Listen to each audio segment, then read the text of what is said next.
what we're doing is inside of these systems we have these sales alerting mechanisms where once we've evaluated a behavior of a lead, we'll send an email alert over to a salesperson and say, okay, this person is pretty interested in our product because they've done these 10 things. It's now time to reach back out and give them a phone call. This is that whole facilitating of engagement. It's actually one of the most critical pieces of the technology. It's driving engagement, human-to-human engagement between your sales team and a prospect that is taking actions that leads us to believe that there's interest. Keeping CRM clean and eliminating leakage. I mentioned in the beginning that we would talk a little bit more about this. Marketing and sales typically don't get along well because they have two very discrete goals. And I just gave a presentation in a room of 60 salespeople, and I had this slide up, and I asked them, I said, what do salespeople care about when they're determining whether or not they want to talk to a prospect? And what they said was the capacity to purchase. The one thing a salesperson cares about more than anything else in the world is, does the person I'm talking to have the capacity to purchase what I'm selling? And no salesperson wants to talk to somebody that has no capacity to purchase, right? And what that means is that the people that sales want to talk to here in the desire stage, these are people with the capacity to purchase. Marketing wants to talk to everybody. They want to talk to everybody and anybody. They want to push the message out and communicate digitally with as many people as humanly possible. That's why marketing has metrics like cost per million, cost per thousand. They want to talk to millions and thousands or hundreds of thousands or tens of thousands of people simultaneously. Now, what they then want to do is bring people into the funnel and hopefully apply these lead scoring tools, these lead management tools, to determine who's interested based on what their interactions have been. Now, historically, marketing has just clogged the funnel with lots and lots and lots of responders to campaigns without any real intelligence as to figure out whether or not this person may or may not be interested. So what tends to happen is there would be a big spreadsheet given to a sales team. Sales would look at that and they would say, well, I know somebody from this company, I've networked with somebody from here, et cetera, et cetera. And essentially what they do is we call it cherry picking. They'll just kind of pick off the cherries that they know are ripe, so to speak. And what then happens is a certain percentage of people in that spreadsheet that sales did not cherry pick are moderately interested, and if they're not communicated with, they leave and they go to a competitor. That's called the lead leakage, and the warm leads will leak out the bottom. Marketing automation is meant to sit in the middle here and provide some intelligence on which leads are ready to buy or which leads are ready to talk, and then only send those leads over to sales. These are going to be the people with the quote-unquote capacity to buy that sales is most interested in speaking with. Nurturing cold leads. There's another area here where when a lead goes over to sales, sales may make a few phone calls into a contact, and they may hit voicemail, 4 or 5 voicemails. Now, unfortunately, what happens a lot of times is, sales has to say, okay, I've tried and tried and tried. This person's not calling me back. It's time to move on and go to the next one. Now, that person may invariably be interested in your products or services. They just don't want to talk to anybody yet. They're not ready to engage with you yet. And it's a very common thing. So what tends to happen is sales will just move on because they're not getting anywhere, and then that lead goes cold and dies on the vine, so to speak. So nurturing cold leads means that a salesperson, let's say inside of Saleslogix, can simply check a box to say nurture lead. Salesfusion, an application like ours, will see the fact that sales has made that change, and we will then enroll people into a longer-term nurture marketing program. Lifetime engagement. It's not just about marketing to net new leads, okay? You actually have lots of different groups of people that we can market to, and that includes customers and people with it. If your company sells a product or service that can be purchased repetitively over time, or there's cross-sell, or there's upsell of additional products and services to an existing client, a big way that marketing automation programs are used is to drive what we call lifetime engagement. And it may not even be about selling our customers more things. It may be about retaining our customers and maintaining a good relationship with our customers. So what we're doing is we're using these nurture programs, and you kind of see a screenshot here of what these programs look like.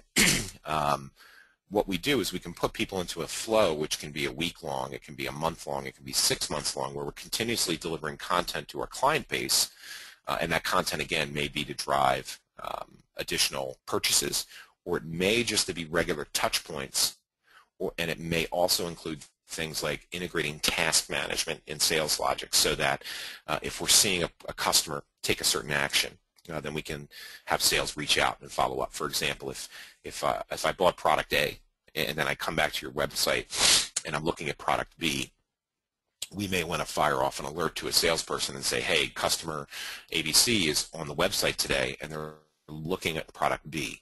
Maybe a phone call out to them would be applicable. Giving sales insight into buyer interest and behavior. This is where we'll spend quite a bit of time when we flip over and get into the Saleslogix portion of this. Today, a huge amount of purchasing evaluation happens on the web. There's been statistics which will tell you that up to 70% of a person's evaluation of a product or service is done by themselves without interaction of the vendor. And it's done online. People are doing a huge amount of their own research. Part of the problem with this is that marketing has evolved to the point where we are pushing huge amounts of content out to the web, whether it's in social, our own website, blog posts, etc. We're pushing tons and tons and tons of content out. That's content that used to be delivered to prospects by salespeople. Now it's being delivered automatically to the web by marketing. Okay, and what happens is sales gives up some of the control of the sales cycle and the information dissemination. You know, if you talk to a salesperson 10 years ago, they would have controlled the flow of information going to a prospect. They would have controlled the formation of a person's perception of your brand in large part. Today, all of that happens online. So what we want to do is we want to accept that fact and then try to capture meaningful information and give that information to salespeople in a way that they can use it quickly and efficiently. And that's where the whole notion of CRM integration comes into play. Standalone marketing automation platforms are great. When they're integrated well with a CRM system, there are so many more benefits to be derived from it. And one of the best benefits is we give sales that insight into buyer interest and behavior that they've lost over the last few years, because frankly, fewer people are talking on the telephone to people. They're going through their own sales cycles, so to speak. And it's also very important to, number one, create this total picture of a person's behavior, and then also present this information in a way that sales can digest it and use it in real time. The last thing a sales team wants is another application to log into. It's hard enough to get salespeople to log into a CRM system. We don't want to give them something else that they need to log into. So a tremendous amount of development time and effort has gone into how we put data into a CRM system that's relevant to a salesperson. And when this is done well, it pays huge dividends. Now, this is a study that was done by Aberdeen Group, and I'll give you a little bit of background on it. It was done in North America back in 2011. So a few years ago, but the data is still very relevant, and I would imagine that some of these have actually increased since then. It was looking at what type of marketing data is put into a CRM system, and the companies that put that information into the CRM system were they quote-unquote top-performing companies, meaning from a revenue standpoint, a profitability standpoint, were they outperforming their peers? Companies that put website page visits into their CRM system, 73% of those were quote-unquote top performers in their class of product or service. That's a very important thing, and it's actually a very important piece of validation information.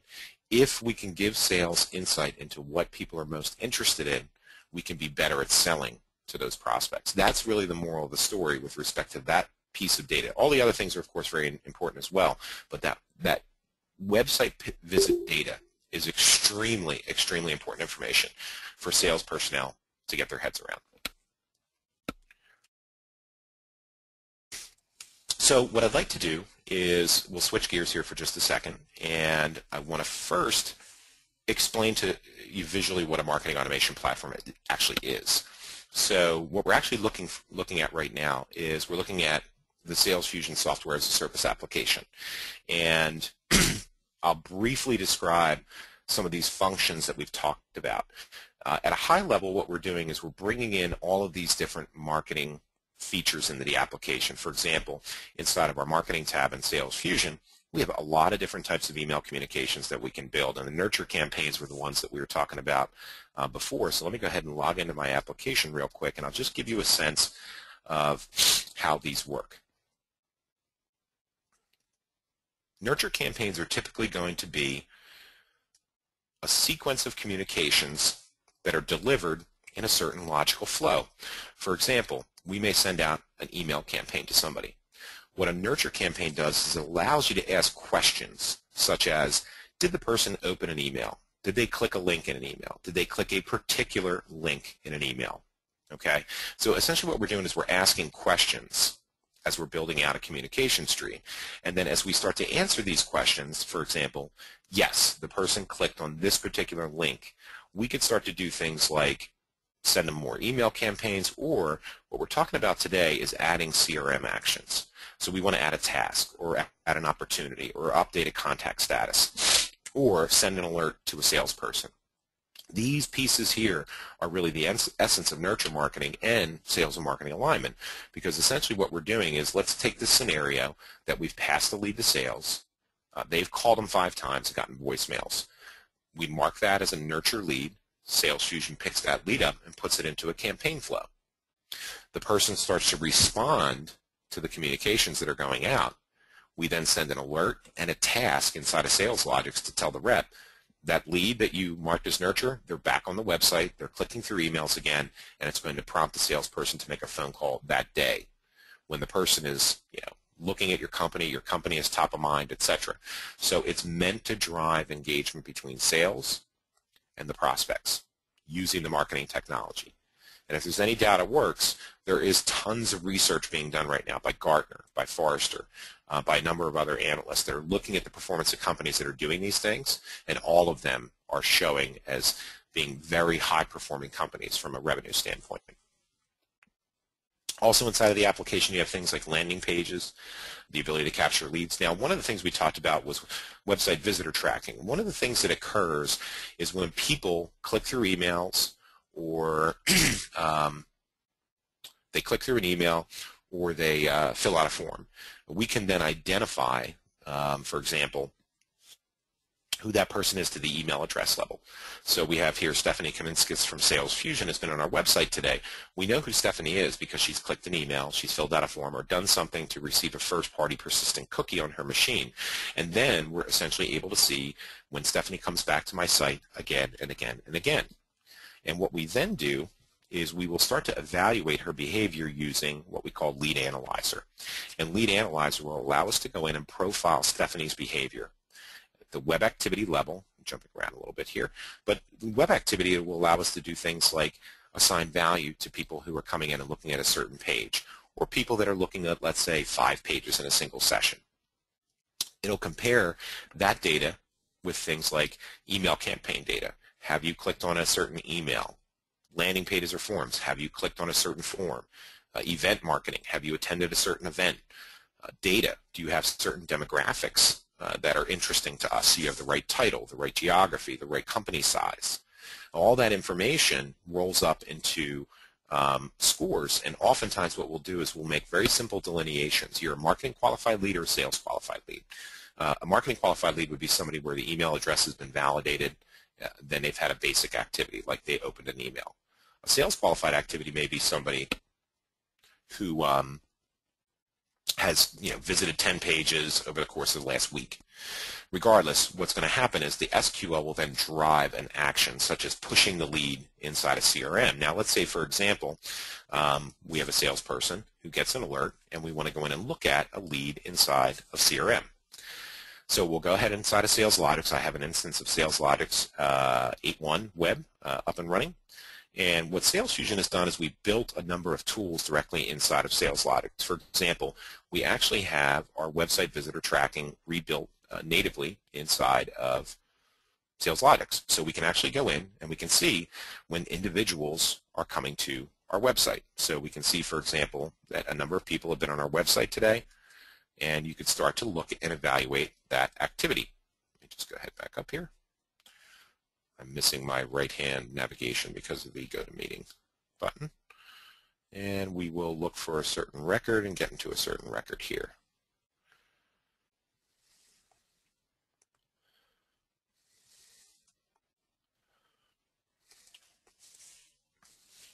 So when we come into a person's record now, let's say the salesperson has gotten an alert, okay, now I'm in Victor's record, and I want to go in and I want to look at what Victor has done.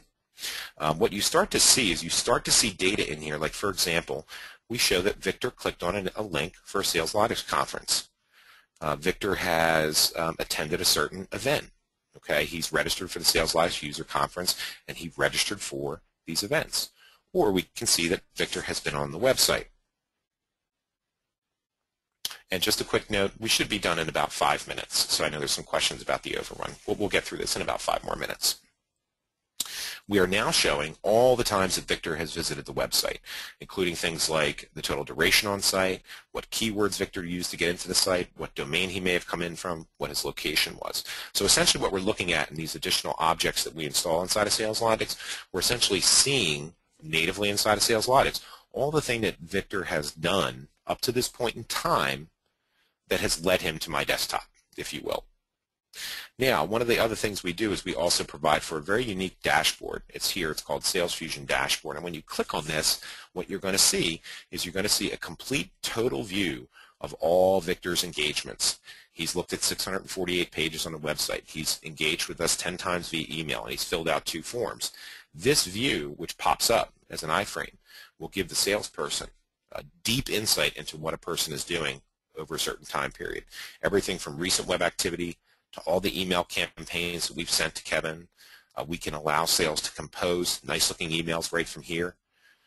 If we insert a template, our sales team can actually go out and send great-looking emails to their prospects right from here. We can see what forms somebody's completed. We can see what events they've attended, so on and so forth. So it's this view, that total picture of the prospect's activity, that is meant to help sales engage in a more meaningful way with a prospect. So with that, I'll take a pause, Alan. That'll conclude at least the presentation and demonstration portion. Happy to field some questions. Okay, thank you, Kevin. I will unmute the lines, and if there are any questions, please please feel free to join in the discussion. Are there any questions arising from Kevin's slides and from the quick demo through the software tools? I thought the being able to see events looked really interesting. How easy is it to configure that?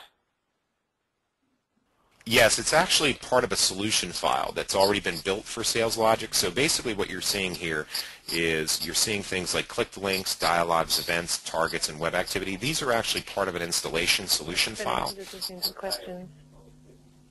It's part of an installation solution file that we install. So these events here are basically derived from the events inside of our system. Okay, so we go in and we create a series of events in the system, Saleslogic user conference. This user conference is directly synced with this here.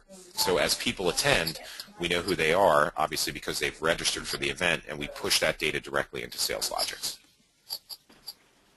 Great, thanks, because it obviously just, it's handling tracks and everything else, so it's a very real life scenario. It's not just they came along to the conference. Correct, yes. You can actually go very granular. Our event management tool is a full-blown event management platform. It can do webinars, it can do physical events, it can do training sessions, etc.